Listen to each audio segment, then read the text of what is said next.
हमले के बाद आपको बताऊं, दुनिया के सारे देश भारत के साथ खड़े हो गए। डोनाल्ड ट्रंप, सऊदी अरब, इजराइल या फिर रूस और अमेरिका, सारे मुल्क भारत से कह रहे हैं आप आतंक के खिलाफ कार्रवाई कीजिए, हम आपके साथ खड़े हैं।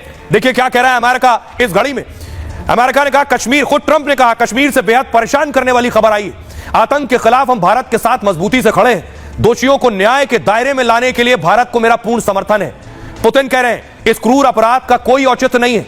हमले को अंजाम देने वाले अपराधियों को कड़ी सजा मिले। आतंक के खिलाफ लड़ाई में रूस भारत के साथ है।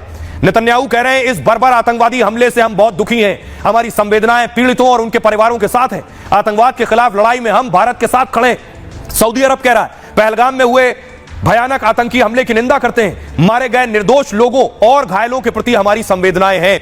हम भारत के साथ खड़े हैं और उसकी हर मदद को तैयार है।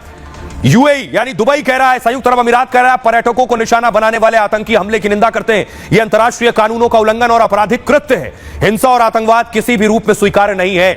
ऑस्ट्रेलिया कह रहा है, ऑस्ट्रेलिया के पीएम ने कहा जम्मू कश्मीर में हुए भयानक आतंकी हमले से मैं स्तब्ध हूं। बेगुनाहों की हत्या ने पूरी दुनिया को हिला दिया है। इस मुश्किल वक्त में हम भारत के साथ खड़े हैं। मेलोनी ने कहा भारत में हुए आतंकी हमले से बहुत दुखी हूं। इटली की संवेदनाएं पीड़ित परिवारों के साथ हैं। हम भारत और भारत के लोगों के साथ हैं।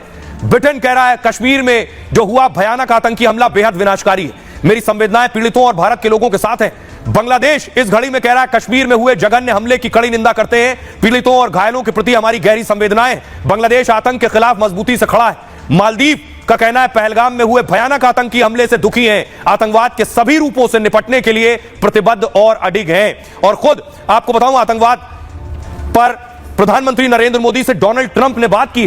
अमेरिकी उपराष्ट्रपति ने खुद इस बात की जानकारी दी है। सुनिए, 2 आतंकी ठोक दिए गए हैं। 2 तस्वीरें मैं आपको दिखा रहा हूं। ये बारामूला में 2 आतंकियों को सेना ने ठोका है, देख रहे हैं। और पाकिस्तान की दहशत बढ़ गई है कि भारत कुछ बड़ा करने वाला है। टेंशन हाई है। असीम मुनीर बैठकों पर बैठक कर रहे हैं। कल से अब तक कई बैठकें कर चुके हैं कि भारत क्या करने वाला है। अपनी आर्मी को तैयार कर दिया, अपनी एयरफोर्स को तैयार कर दिया। दूसरी तरफ देखिए शहबाज शरीफ देश छोड़कर जा चुके हैं। शहबाज शरीफ तुर्की में एर्दोगन के साथ मुलाकात कर रहे हैं। ये वो तस्वीर आ रही है। पाकिस्तान में आखिर क्या हो रहा है इस वक्त?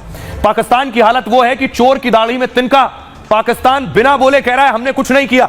देखिए सच, पहलगाम आतंकी हमले से मोदी और भारत गुस्से में, और तो पाकिस्तान में भारी खौफ और तनाव का माहौल है इस वक्त। पाकिस्तान को डर है कि भारत हमले का बदला ले सकता है।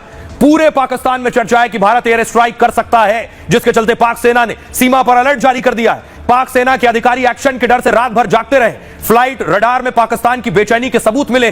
बॉर्डर के पास अपने बेस में मिलिट्री विमान तैनात कर दिए गए। उसका हरकुलस विमान कराची से लाहौर लाया गया और कई और फाइटर प्लेन कराची बेस से रावलपिंडी लाए गए। पाकिस्तान के विदेश और रक्षा जानकारों ने चेतावनी दी है कि भारत एयर स्ट्राइक या सर्जिकल स्ट्राइक कर सकता है और इस बार उसका हमला पहले से और ज्यादा खतरनाक होगा। उसके रफाल जैसे फाइटर जेट का पाक के पास कोई तोड़ नहीं है। खतरे को देखते हुए पाकिस्तान सरकार सफाई देने में लगी है। पाकिस्तान के रक्षा मंत्री ने अपना हाथ होने से इनकार कर दिया। पाकिस्तान का इस हमले से कोई ताल्लुक नहीं, ख्वाजा आसिफ कह रहे हैं। पाकिस्तान ने बयान जारी कर मृतकों और घायलों पर चिंता जताई, लेकिन उसने इसे किसी तरह का आतंकी हमला नहीं कहा है। पाकिस्तान के विपक्षी दलों को भी भारत के हमले का डर सता रहा है और देशभक्ति के नाम पर पाकिस्तान को एकजुट होने की मांग हो रही है।